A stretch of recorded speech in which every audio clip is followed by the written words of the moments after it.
네, 제가 가진 성경으로는 구약 성경 834면에 있습니다. 네, 다 찾으신 줄 알고 저 한 절, 성도님들 한 절, 마지막 26절은 다 함께 합독하도록 하겠습니다. 그러나 이제는 주께서 우리를 버려 욕을 당하게 하시고 우리 군대와 함께 나아가지 아니하시니이다.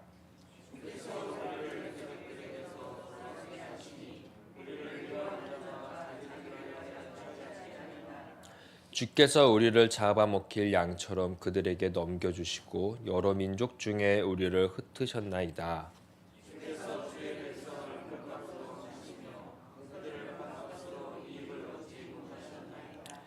주께서 우리로 하여금 이웃에게 욕을 당하게 하시니 그들이 우리를 둘러싸고 조소하고 조롱하나이다.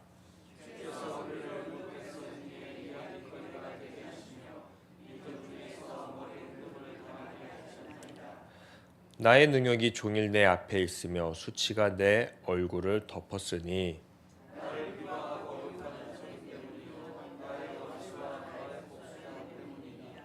이 모든 일이 우리에게 임하였으나 우리가 주를 잊지 아니하였으며 주의 언약을 어기지 아니하였나이다.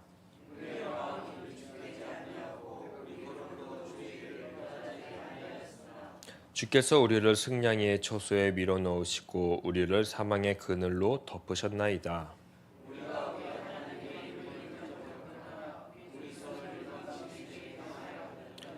하나님이 이를 알아내지 아니하셨으리까 무릇 주는 마음의 비밀을 아시나이다.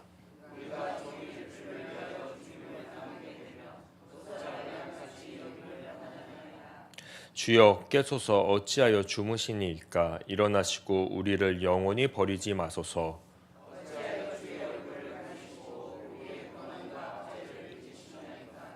우리 영혼은 진토 속에 파묻히고 우리 몸은 땅에 붙었나이다.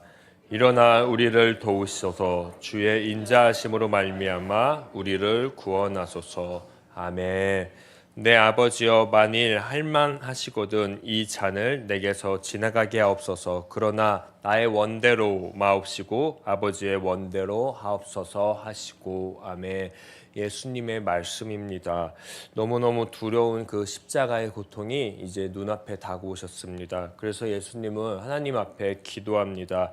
내 원대로 하지 말고 아버지의 원대로 해달라고 말이죠. 늘 아버지의 뜻을, 아버지 하나님의 말씀에 기대었고 늘 순종했던 그 예수님의 모습을 저도 그리고 오늘 우리 모든 성도님들도 닮아가셨으면 합니다. 시편은 마치 한 편 한 편 따로 읽어도 큰 은혜가 됩니다. 많은 사람들이, 많은 성도님들이 구약의 이 시편을 그래서 사랑하기도 합니다. 왜냐? 읽다 보면 은혜가 되고 나의 삶을 반영하는 것 같기도 하고 나의 찬송 소리도 같기도 합니다. 저는 개인적으로 이 시편을 하나하나 볼 때마다 햄버거 좋아하시는지 모르겠어요. 저는 햄버거 같다라고 생각했습니다. 왜냐하면 소고기 그리고 빵, 야채, 베이컨 이렇게 따로 보아도 이 모든 음식은 손색이 없습니다. 그런데 이 재료를 가지고 딱 하고 하나로 빵을 넣고 야채를 넣고 고기 패티를 넣고 다시 빵을 덮으면 멋진 음식, 요리, 햄버거가 되곤 합니다. 즉 시편은 구성하고 있는 그 모양을 먼저 알아야지 그 다음에 한 편 한 편 거기에 어떤 재료가 들어가 있는 거지, 무엇이 쌓여져 있는 거지, 그렇게 볼 때 조금 더 시편이 전하고자 하는 의미를 알게 되고 그리고 또 재미를 알게 될 줄 믿습니다. 특히 오늘 우리가 함께 읽은 본문이 그렇습니다. 시편 42편 위에 딱 보게 되시면 뭐라고 써 있냐면요.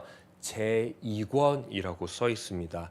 그렇다는 거는 시편이 1편부터 150편까지 이루어져 있는데 또 그 안에 각 권별로 놓여져 있구나 해갖고 시편은 1편부터 150편이지만 그걸 5권으로 쪼갭니다. 1권, 2권, 3권, 4권, 5권. 그래서 시편을 어떤 학자들은 또 구약의 모세 오경과 같은 그러한 오경의 역할을 우리들에게 해준다라는 그러한 이야기도 하곤 합니다. 그리고 또 특별히 제2권이 시작하는 그 시작은 우리가 너무 잘 알고 있는 다윗의 시가 아닙니다. 바로 고라 자손의 시로 시작합니다. 이건 또 특별한 의미를 갖고 있습니다. 더 나아가서 이 고라 자손의 시는요, 42편부터 49편까지 총 7편으로 이루어져 있습니다. 근데 이 7편 또한 또 3편으로 묶습니다. 어떻게 묶냐면요. 10편 42에서 44편은요. 탄식시로 묶습니다. 잘 읽어보시면은 탄식하고 탄식하고 탄식합니다. 그리고 이 44를 지나면 45에서 48편은 왕을 찬양하고 또 왕이 있는 그 시온을 찬양하는 그 왕의 시, 시온시, 찬양시로 이루어져 있습니다.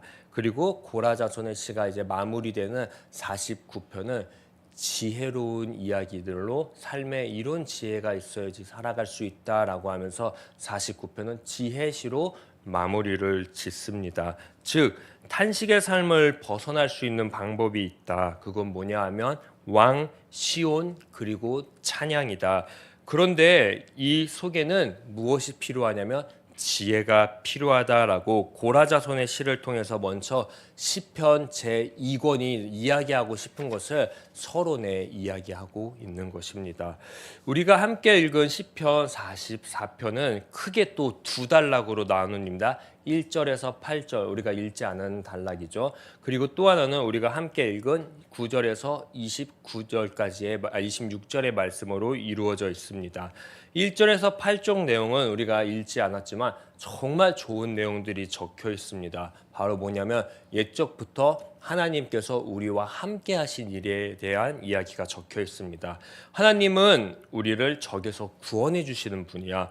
하나님은 우리에게 땅을 주신 분이야. 하나님은 이 땅에서 우리를 번창하게 하신 분이야. 하나님은 우리보다 더 사랑하시는 분이지. 이런 주님이시기에 우리는 언제나 그 주님만을 자랑하고 찬양해라는 그러한 멋진 이야기들이 1절부터 8절에 적혀 있습니다.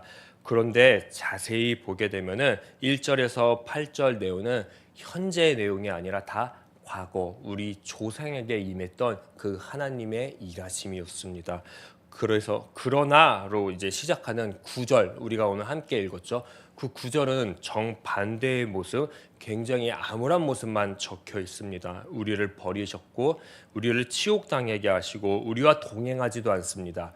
10절에서 16절을 보면 조금 더 심각한 내용이 있습니다. 날마다 밀려나는 인생에 대해서 적혀 있고요. 그리고 미움을 날마다 당해야 됩니다. 그리고 약탈도 더 심지어는 나의 이웃, 나의 동료들의 사륙도 봐야 됩니다. 그리고 뿔뿔이 다 모든 것이 흩어집니다. 온 세상이 그래서 이스라엘을 조롱합니다. 너네 뭐야? 너네가 믿는 신은 뭐지? 라고 하면서 막 조롱을 하게 됩니다. 그러기에 이스라엘 백성들은 얼굴도 차마 들 수 없는 인생을 하루하루 살아갑니다. 한번 상상해 보십시오. 이런 일이 우리에게 닥쳤다면 우리는 잘 견뎌낼 수 있을까요? 9절 이하는 1절에서 8절과 정반대되는 내용을 기술하고 적고 있습니다. 이쯤 되면 우리는 한번 고민해 보아야 됩니다. 이스라엘 백성들이 큰 죄를 지었겠지. 엄청난 죄를 지었으니까 이 9절 이하의 모든 말씀, 그 재앙들이 임했겠지. 특별히 우리가 잘 알고 있는 신명기, 그 신명기는 대적들의 승리가 나오거나 이스라엘이 환난을 받으면 그 이유는 아마도 하나님의 약속을 저버렸기 때문이야, 등졌기 때문이야. 이들이 이방신을 믿었기 때문에 하나님이 진노하시는 거라라고 이제 규정을 했습니다. 한번 저는 계속 찾아보았습니다. 시편 44편을 계속 읽고 또 읽어봤습니다. 이스라엘 백성들에게 문제가 있었을까요? 큰 문제를 저는 발견하지 못했습니다. 그래서 이스라엘 백성들도 똑같이 이야기합니다. 17절 우리는 주님을 잊지도 아니했고 주의 언약을 어기지도 않았습니다. 18절 우리는 주님의 마음을 배반한 적도 없었고요. 주님의 길에서 단 한 번도 떠난 적이 없습니다. 라고 계속 이야기합니다. 20절 우리는 더 나아가서 이방신에게도 절한 적도 이방신에게도 다가간 적이 없습니다. 하면서 하나님께 계속 이야기하는 이스라엘 백성들의 모습을 찾기만 했습니다. 정말 문제가 안 보였습니다. 너무 찾고 싶었어요. 왜냐하면 이들의 억울함을 저도 함께 호소해주고 싶어서 어떻게 이렇게 고난을 받지? 찾아봤는데 찾을 수가 없었습니다. 이들도 너무 억울하다 보니까 문제의 원인을 21절 하나님에게서 찾기 시작했습니다. 하나님 아시잖아요. 17절에서 20절 우리는 한 번도 죄 지은 적이 없어요. 우리는 무죄합니다라고 계속 하나님께 호소합니다. 23절에 보면 하나님 제발 좀 일어나세요. 그만 좀 자지 마시고 그만 좀 일어나셔서 우리를 좀 바라봐 주시고 도와주세요. 26절에도 제발 좀 일어나서 도와주세요. 구원해 주세요라고 이스라엘 전체가 하나님께 오늘 탄식하고 있는 탄식시입니다. 죄송합니다. 저는 오늘 이 본문을 읽으면서는 문제를 해결할 수 있는 방법, 이 고난에서 벗어날 수 있는 방법을 찾지를 못했습니다. 그런데 시편 44편 그 1절 앞에 보면 표제어가 있습니다. 거기 뭐라 적혀 있었죠? 고라 자손의 마스길 인도자를 따라 부르는 노래다라고 표제가 붙어 있습니다. 마스길 1번이라고 다들 적혀 있나요? 성경책에 1가로 그거를 아무튼 따라서 가면 그 마스길은 교훈이라고 합니다.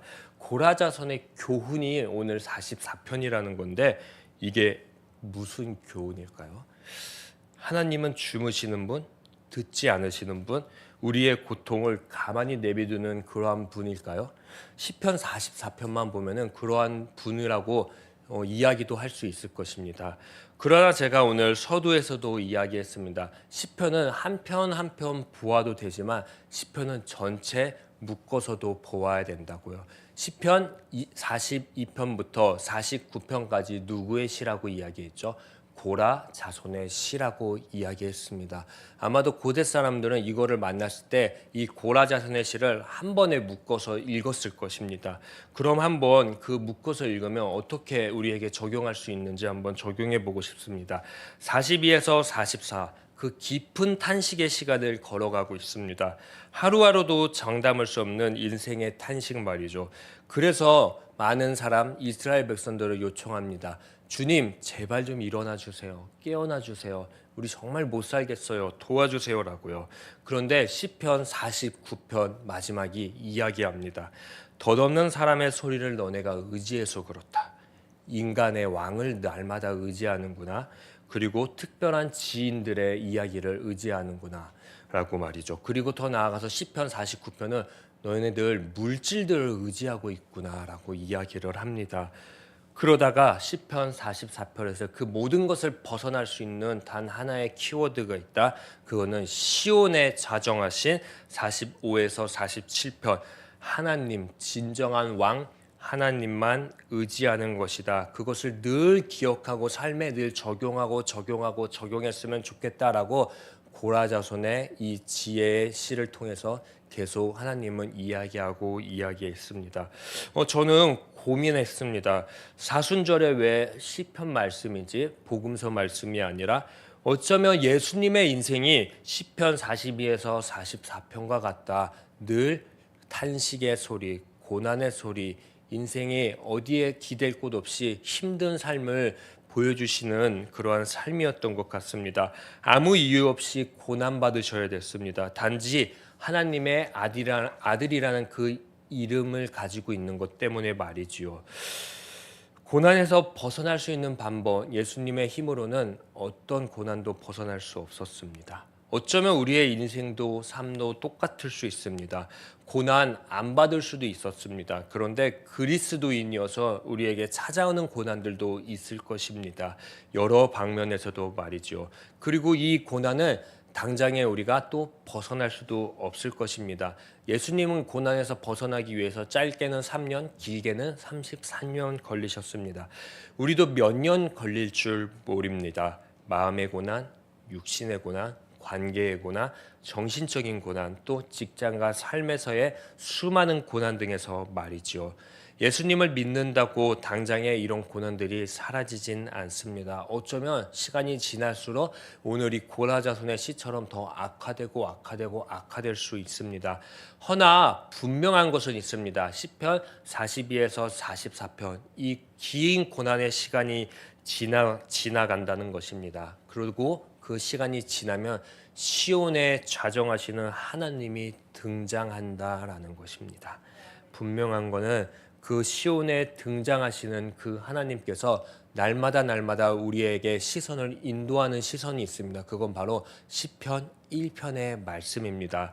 복 있는 사람은 악인들의 꾀를 따르지 아니하며 죄인들의 길에 서지 않고 오만한 자들의 자리에 앉지 아니하고 오직 그 복 있는 사람들은 여호와의 율법을 즐거워하며 그의 율법을 주야로 묵상한다라는 그 시선으로 날마다 우리를 옮겨 주실 것입니다.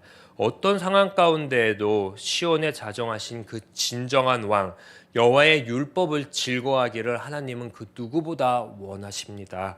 그렇게 하루하루 모든 성도들이 살아가기를 간절히 원하십니다. 그 이유는 있습니다. 지금 당장이야 가능할지 모르지만 시간이 하루 지날수록 사람들은 자꾸 바뀐다라는 것입니다. 이제 이 시편 44에서 이제 49편을 지나면 바뀌는 한 사람을 우리는 만나게 될 것입니다. 나름 진정한 왕이라고 모든 사람들이 기대했지만 바뀝니다. 그 왕을 곧 우리는 만나게 될 것입니다. 그래서 어쩌면 하나님은 이 고라자손의 시를 통해서 오늘도 우리들에게 말하고 있는 것입니다. 제발 많은 사람들은 바뀌지만 시간이 지나도 우리 시냇가 에셀나무 교회 성도들은 하나님을 향한 그 율법을 가까이 하는 그 믿음을 바뀌지 않았으면 좋겠다. 매일의 삶 가운데에서 다른 건 몰라도 율법을 가까이 해서 그 율법을 의지하면서 하루 살아갈 수 있었으면 좋겠다. 어떤 탄식이 와도 어떤 고난이 와도 말이지요. 우리 그렇게 꼭 하루하루를 살아가기를 간절히 축복하고 기도하도록 하겠습니다. 잠시 제가 기도하겠습니다. 주님, 오늘도 우리 주님 앞에 모였습니다. 그리고 말씀을 함께 나누었습니다. 이 말씀을 이제 삶에 적용하고자 합니다. 주님 도와주시옵소서. 긴 고난의 시간이 있었습니다. 어쩌면 우리의 삶 가운데에도 알게 모르게 크고 작은 고난들이 있습니다. 허나 그 고난을 우리 그냥 방치하는 것이 아니라 내버려 두는 것이 아니라 여호와의 말씀으로 하나님을 의지함으로 이겨낼 수 있는 믿음과 힘을 우리에게 날마다 불어넣어 주시옵소서. 그러기 위해서 날마다 여호와의 율법을 즐거워하며 그 율법을 주야로 묵상하는 저와 모든 시냇가 에셀나무 교회 성도들 될 수 있게 하여 주시옵소서. 감사하며 이 모든 말씀 예수님의 이름으로 기도드립니다. 아멘. 하늘에 계신 우리 아버지, 아버지의 이름을 거룩하게 하시며 아버지의 나라가 오게 하시며 아버지의 뜻이 하늘에서와 같이 땅에서도 이루어지게 하소서.